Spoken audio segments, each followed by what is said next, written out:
Edmundson's next chapter in Why Read is called Influence. It's a long chapter, so you're going to have to stick with me, and we'll tackle it together. But it's interesting that over the last 20 years or so since he wrote this book, the word influence has really reached a different type of meaning. So we'll see what he has to say and see if that's how we still use it today, and how we can best use it in an education sense compared to how it's used out in the general culture. Here's how he starts. When some teachers think about this approach to education, they find the issue of influence particularly troubling. They're concerned that they might become propagandists rather than what they hope to be, critical thinkers who enjoin critical thought. They don't want to implant ways of seeing their things in their students, using their authority and the powers of their grades. Rather, they want to echo the advice that Johnson gave Boswell: turn to the students and demand that they rid their minds of cant. What is to be put in the place of this cant, or doxa, or ideology, or if you like, bullshit? The critical thinkers rarely say.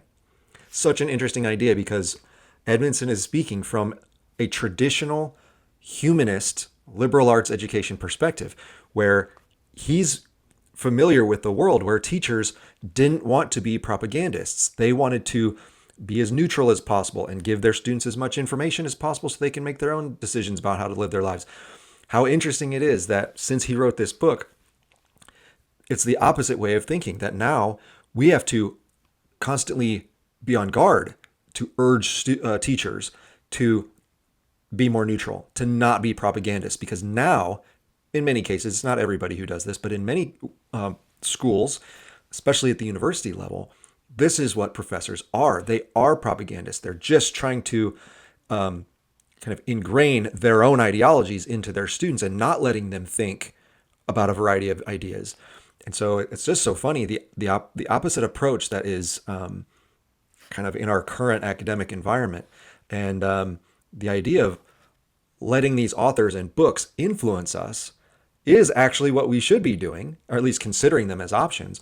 And today it's teachers not allowing that. It's teachers saying, I have all the right answers. You need to listen to what I say. And, that's not a good form of education.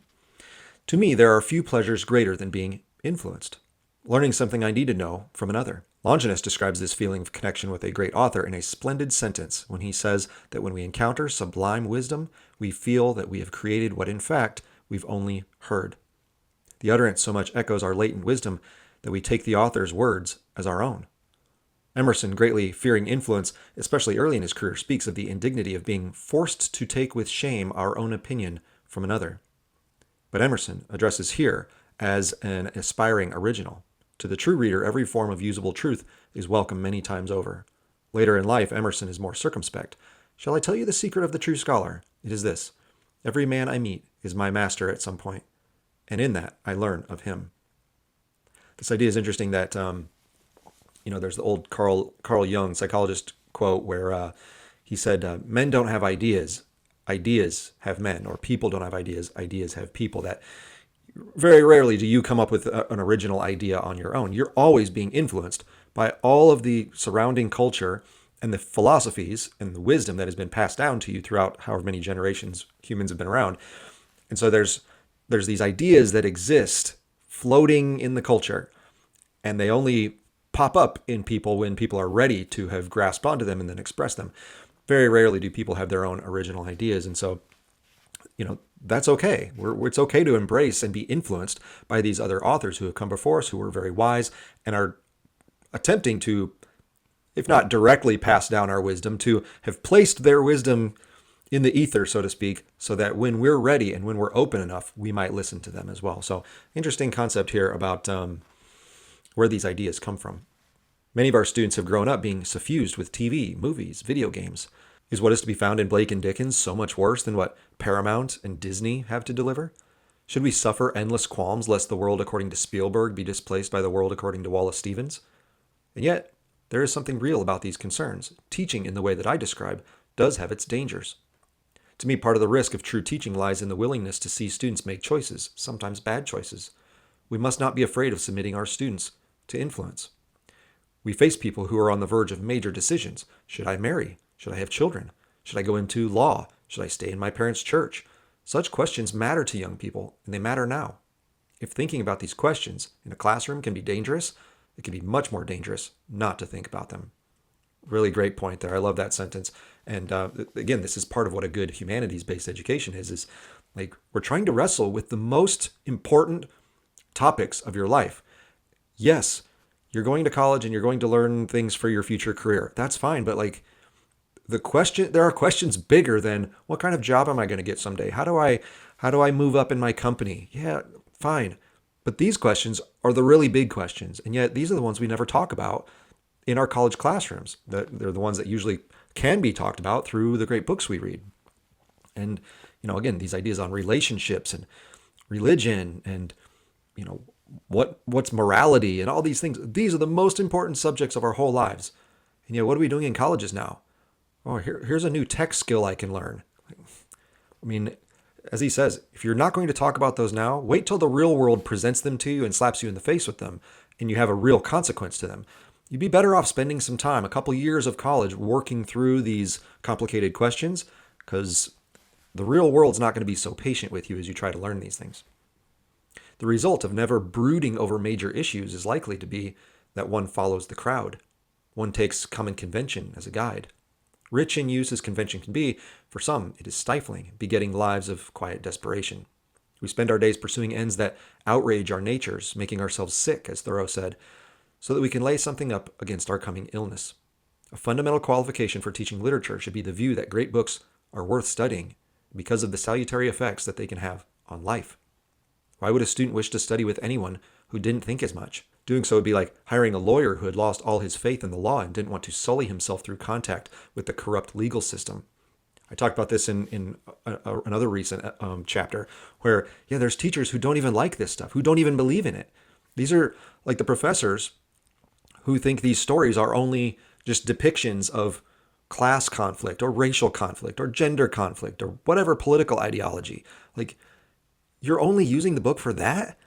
These books can offer this great wisdom into the realities of life about, again, love and, bravery and hope and all these important things that we actually need to sustain us in our life. And yet, this is what you spend your time doing? I mean, it goes further than just the books, too. It's like being an American history professor and hating America. Or, as I saw in my realm, an American literature professor and hating America. Like, are you serious? That's what you're using literature for? It could be so much more valuable than that. All you're using it for is to point out all the flaws in humanity. I mean, as Thomas Sowell said, there's nothing easier in the world than finding flaws in humanity. Like, how about go beyond that? That's the easy part. Go to something more useful, more helpful for actually living in the world. It's a shame that we have so many teachers who don't even believe in these great books, and yet somehow they became teachers of them. It's very sad. The professors who become most uneasy about asking their students real questions are often those with the most doubts about the capacities of everyday people to make their own decisions and direct their own lives. These professors, whatever they may say, are fundamentally afraid of living in a democracy where people think for themselves rather than letting experts do their thinking for them. This fear is a scandal at the center of current-day academy. Though many professors claim to be on the left, the fact is that they do not trust, or sometimes even like, everyday, relatively unschooled people. In fact, they tend to despise the people in whose behalf they claim to be working. Such a powerful paragraph, and I have no real idea what Edmundson's political views are. Based on this book and some of his other stuff, I think he's pretty centrist. He says a few things in various places I've read that are kind of conservative ideas, but I also think he has a pretty classical liberal tradition as well. Kind of a, 1960s JFK outlook on the world. So I have no idea what his actual political persuasion is, but for him to say this is exactly accurate. It's so interesting being at a variety of universities that I've been at, major public universities, small colleges, I've been everywhere. And the number of people who claim to be so supportive of democracy, where you get to have a voice and you get to make up your own mind and have your own beliefs and live the way you want, will be the very first teachers who will say, you have to think like me. Here's the right way. If you think that other way, you're a bad person. It's crazy to think this way. And what he's saying is exactly right. What they fear is regular people making their own decisions. And yes, some people are going to make stupid decisions. They're going to follow all sorts of beliefs that are harmful to our communities or whatever. but we have to give the people the options to learn about them and then make their own choices. So as an example, for those of us who are comfortable doing that, I'm not a Marxist. Almost every professor I had, especially in grad school, when it came to economics and social issues, was pretty firmly on the Marxist position. And that's the opposite of me.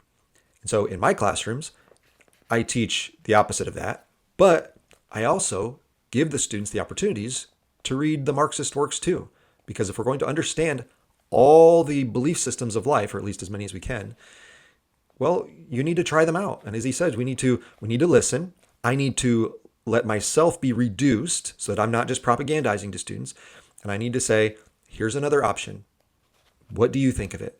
What do you think of that author's argument? What are some of the strengths? What are some of the weaknesses? Would that work today? We actually talk through all of those things. Even though I personally may completely disagree with that, I will let those authors have a place in my classroom because it is one way of living, and students should have the choice if that's what they want to do.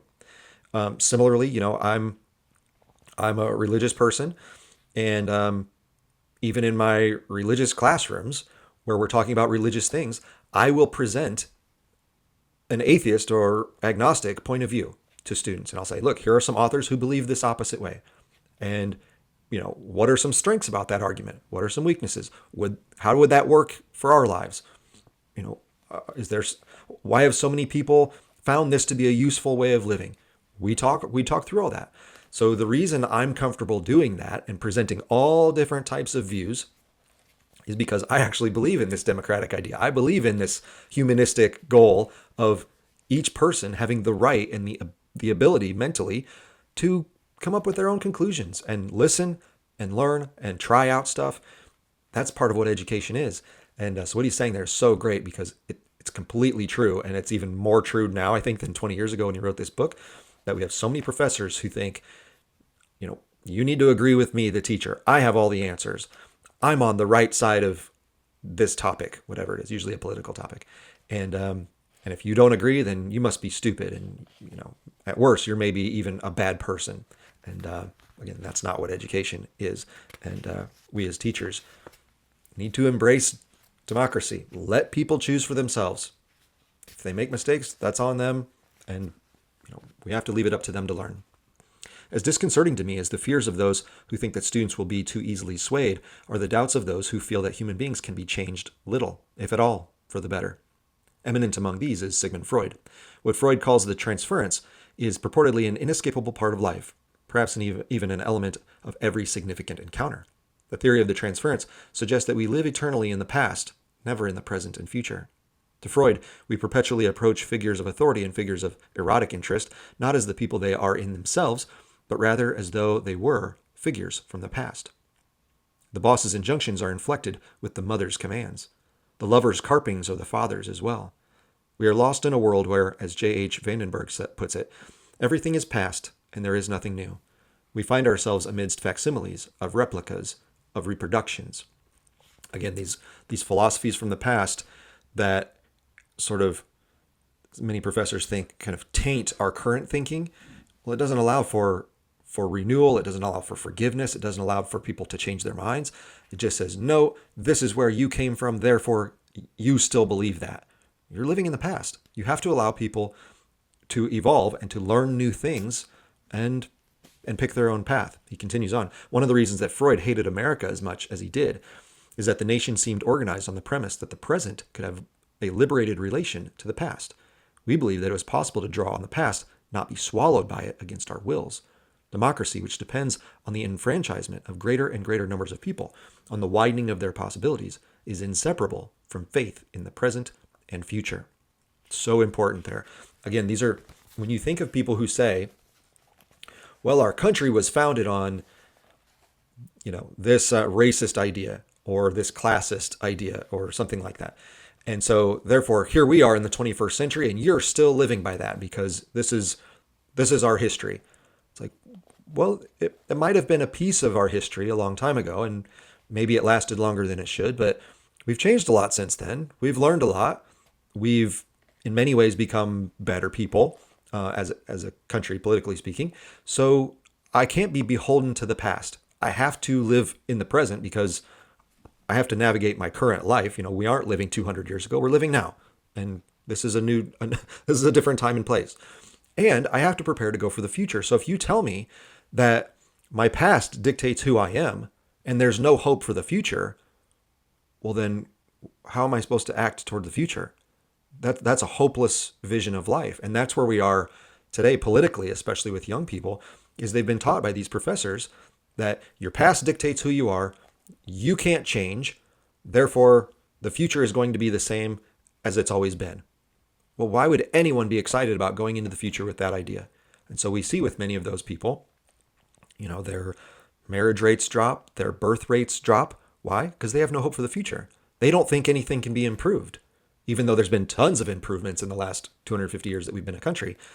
If you think nothing can improve, then you're kind of on a path towards inevitable self-destruction, because you're like, well, what's the point of trying to do anything? If everything's going to stay the same, why live at all? Why try to make anything better? You've already condemned me to whatever sins of the past you think we have, so I guess I might as well just not do anything. So is that the kind of education we want? As he's saying, part of this humanistic education is to say, look, we need to learn from the past. We're all flawed and we've all made mistakes, and whether it's on an individual level or a national level, a cultural level, whatever it is. And that's part of what the past is it's an opportunity to learn from it. But it also means we can change from it if need be. If we envision a future that could be better than the past, well, we should have the opportunity to change for that. And so if you're saying, nope, you're always going to be stuck that way. You're always going to be a racist. You're always going to be a sexist. You're always going to oppress the poor, or whatever group distinctions you're going to make that you think are unchangeable. Well, then why do anything?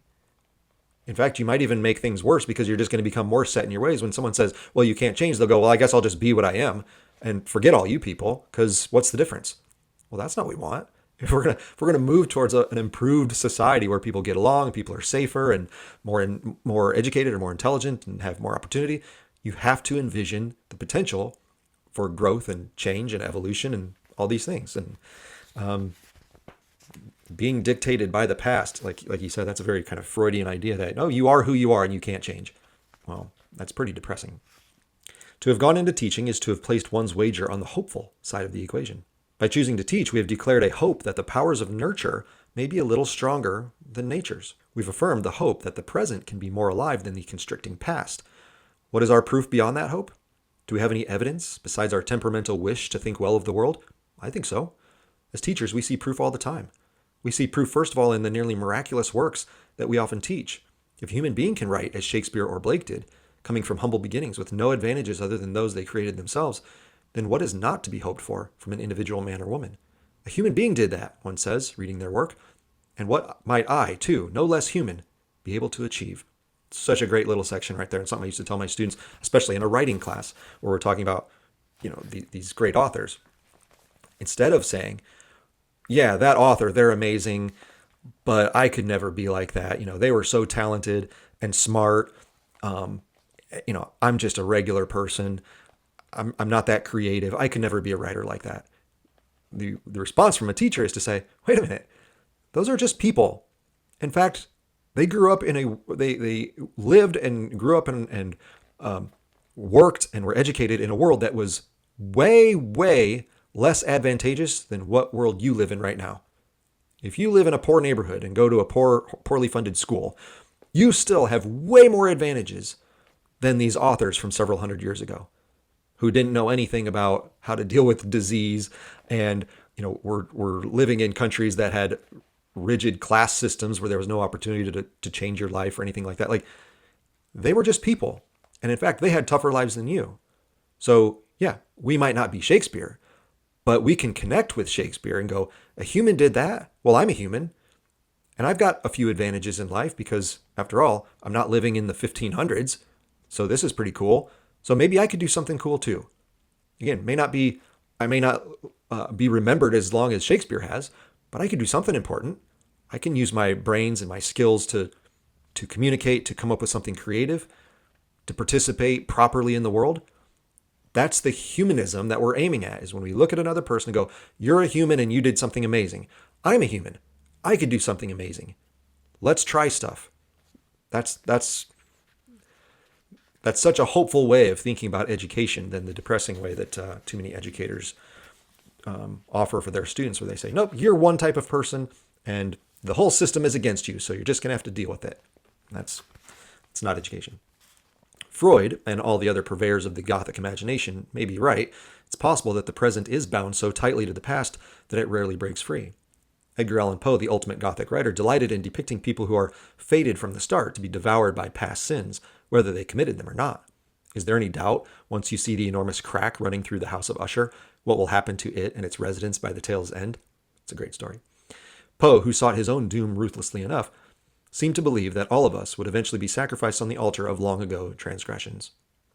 Education is a gamble. Socrates was gambling when he asked his young friends to put their beliefs into play. Jesus was gambling when he told street corner denizens in whose eyes he saw something unsatisfied to get up, follow him, put aside the begging bowl or the tax collector's book. The Buddha gambled when he told people that they could free themselves from the wheel of incarnation through meditation and awareness of the noble truths. This is what teachers, great and small, do. They wager that they can help people become one with their highest promise. Freud once said that the aim of therapy was to turn misery into common everyday unhappiness. And one admires the tough-mindedness in his remark. But Thoreau, himself an estimable figure, talked about bringing the past into the thousand-eyed light of the present and living forever in a new day. And from what I can tell from Walden's best pages, sometimes he did.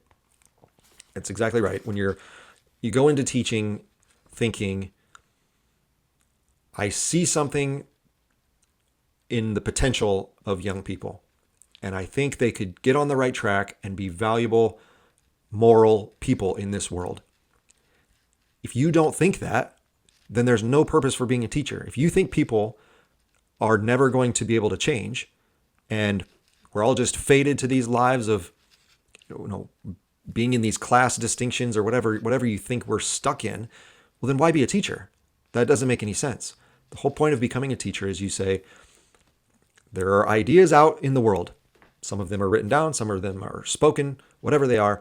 And if we just listen, there might be something useful.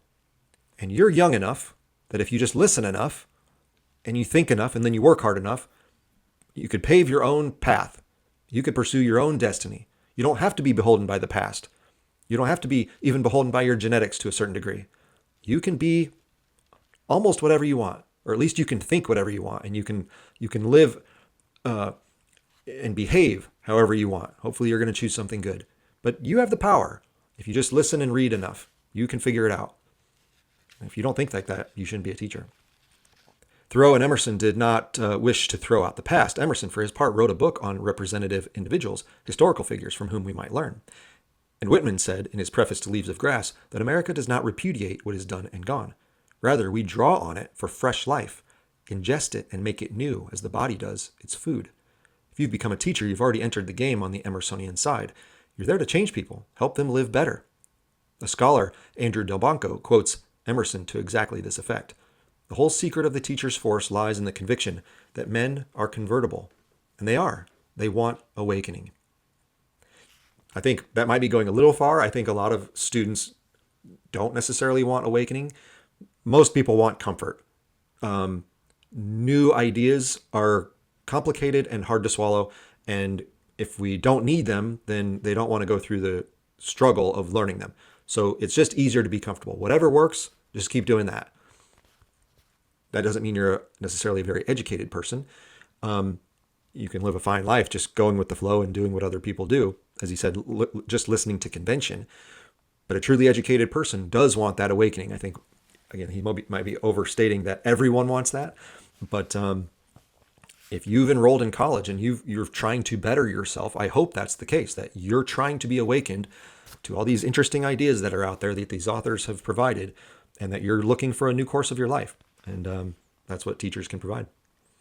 My first real teaching job was at a place called the Woodstock Country School, a tiny boarding school in Vermont.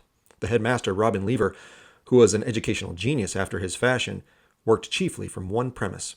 Every kid who enters this school, he'd often say, has something that he can do at least half well and probably a lot better. It's something he can take joy in, and it's something that he can use to make the world better. Your job as a teacher is to help each kid find that thing. We had marvelous students at Woodstock. Some of them seemed to have a dozen or so gifts ready to unfold. But the ones who got the most tireless and affectionate attention from the teachers were the ones who seemed to have little or maybe nothing going for them. These were the kids that the world outside liked to call losers. In fact, their parents sometimes told us precisely that. My kid's a loser. Good luck with her. Lever had an affection for, an understanding of, 16-year-olds that I've never seen surpassed. Would have to work hard to stop himself from detonating when he heard this sort of talk. Usually he succeeded. Every week we got together in a faculty meeting and discussed each student. There were as many as 75, so the meetings would sometimes go 3 or 4 hours or more.